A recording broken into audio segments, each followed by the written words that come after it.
दोस्तों, मेरी सहयोगी जयंती जहां ने आपको एक स्टोरी दिखाई थी, एक खबर दिखाई थी जिसमें बताया गया था कि इंटरनेशनल कोर्ट ऑफ जस्टिस में एक बार फिर से कई देशों के सांसदों ने इजराइल के खिलाफ कई सबूत सामने रखे। यही नहीं, इजराइल को युद्ध अपराधी घोषित करने के लिए, इस नरसंहार का मुख्य दोषी बताए जाने के लिए नेतन्याहू के खिलाफ कड़ी कार्रवाई की मांग की गई है। और इसको लेकर अब पश्चिमी देशों की तरफ से भी आवाज बुलंद होने लगी है। आज मैं आपको दिखाने जा रहा हूं कि अब तक जो कल तक 12 देश हुआ करते थे, उनकी तादाद कितनी तेजी के साथ बढ़ती जा रही है। इंटरनेशनल कोर्ट ऑफ जस्टिस में जाकर कई और देशों ने दरवाजा न केवल खटखटाया है, बल्कि नेतन्याहू के खिलाफ कड़ी कार्रवाई की मांग की है। नमस्कार, मैं हूं प्राज्वल गौतम और आप देख रहे हैं द कंटा।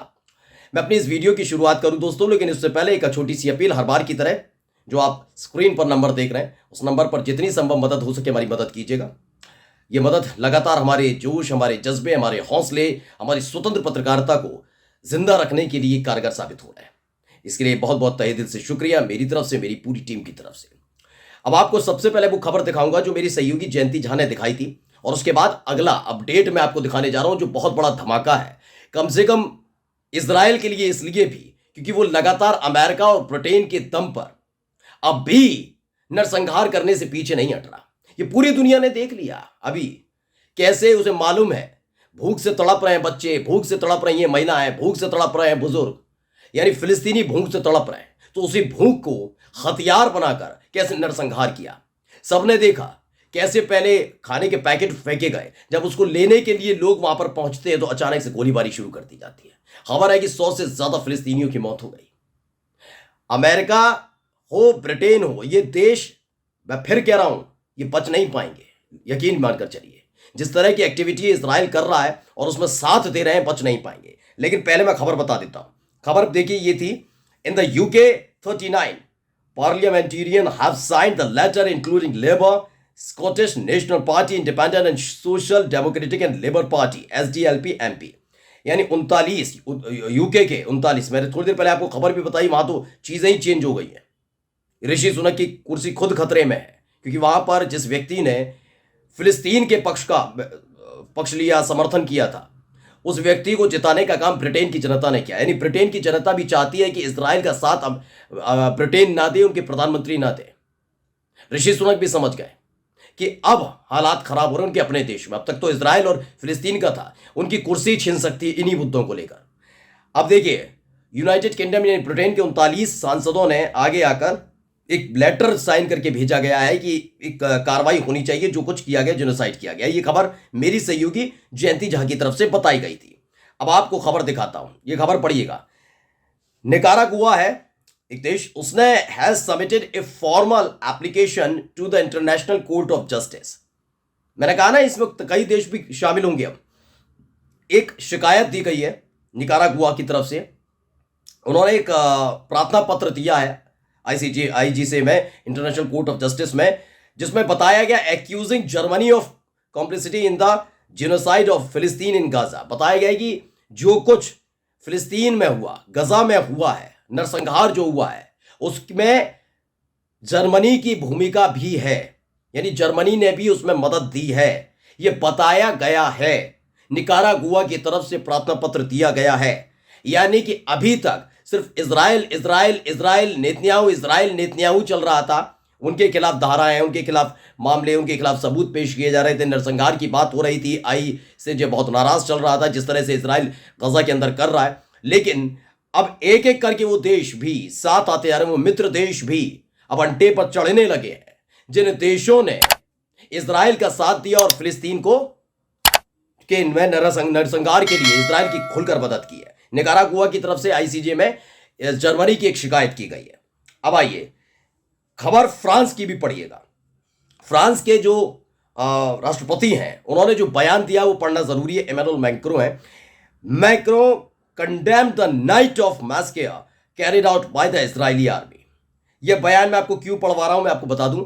दरअसल ये वो देश हैं, चाहे वो ब्रिटेन हो, चाहे वो फ्रांस हो, चाहे वो इटली हो, ये वो देश हैं जो अमेरिका के आगे दुम हिलाते हैं। यानी अमेरिका ने जिस तरह से कर लिया, उसको मालूम है कि अमेरिका ने जो बताया है, अमेरिका के कहने पर ही ब्रिटेन काम करता है, जर्मनी काम करता है, फ्रांस काम करता है। ऐसे में क्या कुछ कहते हैं मैक्रो, मैं पढ़कर बता देता हूं। इसमें बताया है मैक्रो ने इजरायली सेना द्वारा किए गए नरसंहार की रात की निंदा की, गजा से आ रही तस्वीरों को देखकर पर गहरा आक्रोश जताया जहां इजरायली सैनिकों द्वारा नागरिकों को निशाना बनाया गया है। मैं गोलीबारी की कड़ी निंदा करता और कहा कि सच्चाई, न्याय, अंतर्राष्ट्रीय कानून के प्रति सम्मान का आह्वान करता रहूंगा। बताया गया है कि जो तस्वीरें निकलकर सामने आई उससे फ्रांस के राष्ट्रपति खासे नाराज हो गए, और खासे नाराज होने का मतलब ये मत समझिएगा कि बहुत आसानी से सारी चीजें निपट जाएंगी, क्योंकि जब जो कुछ अब पश्चिमी देशों के अंदर चल रहा है दोस्तों, वो उस पर हर एक देश नजर बना रहा है। यकीन मानिए पहला शिकार ब्रिटेन हो गया। ब्रिटेन के अंदर वहां की जनता ने पहले ही चुनाव में बता दिया कि ऋषि सुनक जो कर रहे थे वो गलत था। जनता खुश नहीं थी, जनता उनके खिलाफ खड़ी है, इजराइल के खिलाफ खड़ी है, और जो इजराइल के खिलाफ खड़ा होगा उसे ही जिताया जाएगा। और ये जब तस्वीरें बाहर निकलकर सामने आई, उसके बाद फ्रांस जैसे देशों ने भी खुलकर इजराइल का विरोध करना शुरू कर दिया है। इजराइल की तरफ से अब देखिए, मैंने आपको थोड़ी पहले बताया था, अभी से यूं नहीं बताया आपको, जयंती जान है कि ब्रिटेन के 39 सांसद पहुंचे, उन्होंने एक एप्लीकेशन दी है नेतन्याहू के खिलाफ, इजराइल के खिलाफ। अभी दूसरी तरफ जर्मनी के ऊपर एक मामला दर्ज हो गया है, एक एप्लीकेशन दे दी गई है। बताया गया कुछ सबूत भी निकारागुआ की तरफ से दिए गए हैं, जिसमें बताया गया कि कैसे जर्मनी ने आगे आकर इस पूरे नरसंहार में जो उस रात को हुआ था, जिस तरीके से पहले भूखे बच्चों के सामने पैकेट डाले गए, उन लोगों के सामने पैकेट डाले गए, और जैसे ही वो लपकने आए तुरंत ही गोलीबारी शुरू कर दी इजरायली सेना ने। ये तमाम चीजों को लेकर जर्मनी की भूमिका भी है। इसको लेकर एक शिकायत दर्ज कराई गई है आईसीजे में, इंटरनेशनल कोर्ट ऑफ जस्टिस में। इन तमाम चीजों के बीच फ्रांस ने एक बड़ा कदम उठा लिया। इमैनुअल मैक्रो ने साफ साफ शब्दों में बता दिया कि जो काम, जो घिनौनापन किया जा रहा है फ्रांस के अंदर, फ्रांस के राष्ट्रपति ने कहा जो कुछ किया जा रहा है गजा के अंदर, इजराइल जो कर रहा है वो बर्दाश्त नहीं किया जाएगा। अब तक अमेरिका के कहने पर लगातार समर्थन दे रहे थे, सहयोग कर रहे थे, इजराइल समर्थन पा रहा था अलग अलग देशों का, लेकिन अब ये देश पीछे हटने लगे क्योंकि नेतन्याहू की सनक अपने 7वें आसमान पर है।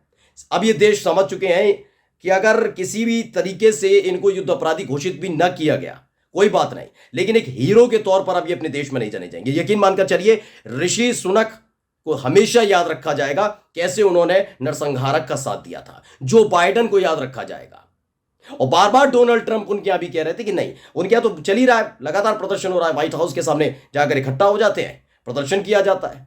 अब जो बाइडेन समझ गए होंगे कि जो हालात पैदा है, तो कुल मिलाकर दोस्तों इजराइल तो गया ही गया। कहते नहीं है कि हम तो डूबे ही डूबे सनम, तुम्हें भी ले डूबे, वही वाली स्थिति इजराइल ने कर दी है। नेतन्याहू तो जाएंगे ही जाएंगे, लेकिन सबके बीच अमेरिका, ब्रिटेन, इटली, ये तमाम देशों पर, जर्मनी, इन पर भी खतरा मंडरा रहा है। नमस्कार।